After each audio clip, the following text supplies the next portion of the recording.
gars yi moom xool yëpp a sedd Baye Fall.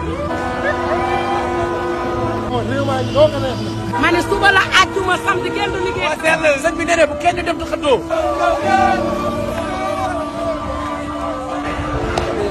suba mooy Korité Ramadan jeex na.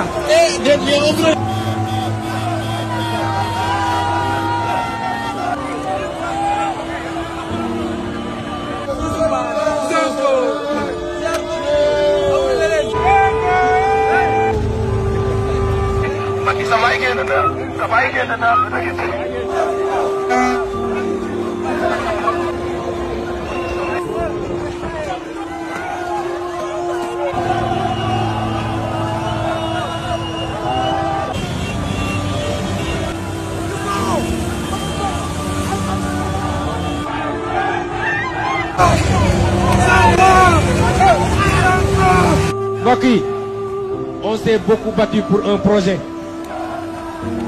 te projet boobu mooy sauver le Sénégal